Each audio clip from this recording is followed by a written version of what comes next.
वृंदावन स्थित पर्यटक सुविधा केंद्र में आयोजित बैठक में श्री बांके बिहारी जी मंदिर की व्यवस्थाओं को सुदृढ़ बनाने हेतु विचार विमर्श किया गया।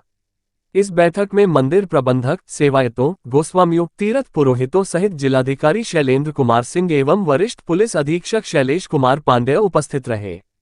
चर्चा का मुख्य उद्देश्य मंदिर में वीआईपी कटघरा और वीआईपी पर्ची व्यवस्था को समाप्त करना, क्यू सिस्टम लागू करना तथा मंदिर के दर्शन समय को बढ़ाने जैसे सुधारात्मक उपायों पर केंद्रित रहा। इसके साथ ही विद्युत विभाग से संबंधित समस्याओं जैसे खुले विद्युत बॉक्स, ट्रांसफार्मर के आसपास सुरक्षा कवर की अनुपस्थिति आदि विषयों पर भी चर्चा की गई। श्रद्धालुओं की सुविधाओं हेतु वृंदावन में रेल टिकट आरक्षण केंद्र की स्थापना का सुझाव प्रस्तुत किया गया ताकि दूरस्थ स्थानों से आने वाले भक्तों को यात्रा की असुविधा का सामना न करना पड़े। श्रद्धालुओं के वाहनों को उचित समय पर नो एंट्री के नियमों में छूट देने का भी प्रस्ताव रखा गया ताकि वे अपनी धर्मशाला या होटलों तक आसानी से पहुंच सकें। मंदिरों के निकट ई रिक्शा के जमावड़े को नियंत्रित करने, प्राचीन मंदिरों हेतु दिशा सूचक चिन्ह लगाने और इन मंदिरों के प्रचार प्रसार हेतु विशेष योजना तैयार करने पर भी विचार विमर्श किया गया। श्री बांके बिहारी जी मंदिर में वीआईपी संस्कृति को समाप्त करने तथा दर्शन के लिए कतारबद्ध व्यवस्था को सुदृढ़ करने के उपायों पर विशेष चर्चा की गई। मंदिर के आसपास के अतिक्रमण को हटाने और प्रसाद फूल माला हेतु नई व्यवस्था का प्रस्ताव रखा गया। इसके अलावा श्रद्धालुओं को सप्त देवालयों की ओर निर्देशित कर एक ही मंदिर पर भीड़ के दबाव को कम करने के उपायों पर भी विमर्श हुआ। प्राचीन मंदिरों के समीप वृंदावन मंदिर पथ के नाम से संकेतक चिन्ह लगाने तथा बाराह घाट से केशीघाट तक परिक्रमा मार्ग को वन वे करने का प्रस्ताव भी बैठक में रखा गया।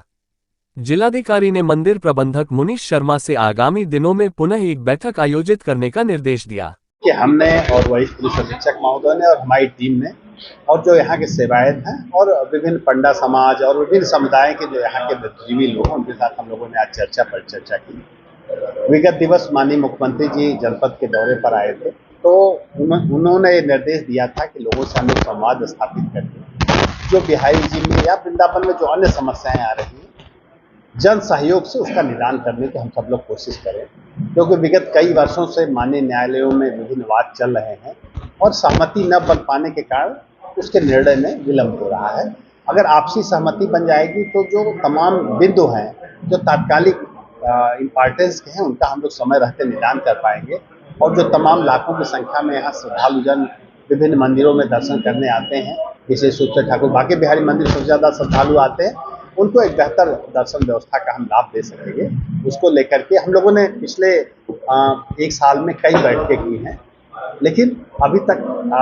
जो लक्ष्य हम लोगों का है उस लक्ष्य को अभी हम हासिल नहीं कर पाए हैं, लेकिन हमें उम्मीद है कि हम लोग लगातार प्रयास कर रहे हैं तो हमें लक्ष्य हासिल होगा। तो अभी हम लोगों का प्रयास ये है कि कुछ उन मुद्दों को हम लोग संवाद के माध्यम से निकालें जिस पर सभी समुदायों की सहमति है और माननीय न्यायालय के सामने हम वो सहमति प्रस्तुत करें, जिससे माननीय न्यायालय को निर्णय करने में सुविधा हो सके और एक निर्णय हो सके जिससे जो भी श्रद्धालु जन आ रहे हैं उनको बेहतर व्यवस्था हो। जैसे एंट्री से लेकर एग्जिट तक क्यू सिस्टम, जो भगवान बांके बिहारी जी हैं उनको आगे विराजमान करा दिया जाए जिससे कि दर्शन बेहतर ढंग से हो जाए। मंदिर खुलने की अवधि थोड़ी सी बढ़ा दिया जाए, खासकर पर्व और त्यौहार और विशेष अवसरों पर बाहर लाइव स्ट्रीमिंग हो जिससे जो लोग क्यू में लगे हैं उनको एक बेहतर एहसास हो। जो प्रसाद आदि का अंदर वितरण होता है या प्रसाद चढ़ाते हैं जो तमाम जमीन पर गिरता है, लोग फेंकते हैं एक दूसरे के ऊपर जिससे प्रसाद का कहीं ना कहीं सम्मान घटता है, उसके लिए एक बेहतर व्यवस्था प्रसाद के लिए हम लोग कर सकें। इन व्यवस्थाओं पर हम लोगों ने आज चर्चा की और हमें आपको जानकारी देते हुए खुशी हो रही है कि लगभग काफ़ी हद तक सहमति बनी है। कुछ महत्वपूर्ण लोग आज की बैठक में नहीं थे, तो ये तय हुआ है कि अगले एक हफ्ते के अंदर हम लोग फिर बैठक करेंगे, उन लोगों को भी साथ रखेंगे जो लोग माननीय न्यायालय में विभिन्न मुकदमों में वादी प्रतिवादी हैं, ताकि उनकी भी सहमति ली जाए। मे भी कि उनकी कुछ बातों से हम सहमत हो जाए और कुछ हमारी बातों से वो सहमत हो जाए, क्योंकि हम दोनों का अल्टीमेट एम यही है कि जो भी श्रद्धालु जन आ रहे हैं बेहतर ढंग से दर्शन करके बेहतर एहसास के साथ माँ राधा और भगवान कृष्ण की इस नगरी से वापस जाए और बार बार इस नगरी में वो दर्शन करने आए, ऐसी हम व्यवस्था बनाएं, यही हमारा प्रयास है। वृंदावन के पौराणिक मंदिरों पर भी डाइवर्जन की बात सुझाव आया, उस पर भी सर कार्य किया जाएगा? जी बिल्कुल किया जाएगा। उसमें यह है कि विभिन्न जो हमारे मंदिर हैं, सब देवालय सहित विभिन्न जो भी मंदिर है उनका साइनेज लगाना और साइनेज को हिंदी इंग्लिश में नहीं बल्कि विभिन्न भाषाओं में देश की जो अन्य भाषाएं हैं, चूँकि यहाँ श्रद्धालु तमाम प्रदेशों से भी आते हैं, तो उन भाषाओं में भी लगाया जाए, जिससे कि उन मंदिरों के बारे में उनको जानकारी भी हो सके। और इस बारे में हम लोग अपने पर्यटन विभाग से भी जो उनकी पुस्तिका है उसको अधिक से अधिक श्रद्धालुओं तक डिस्ट्रीब्यूट कराने की कोशिश करेंगे। जो हमारा पोर्टल है और जो विभिन्न मंदिरों के पोर्टल हैं उसके माध्यम से भी इसका हम लोग प्रचार करेंगे।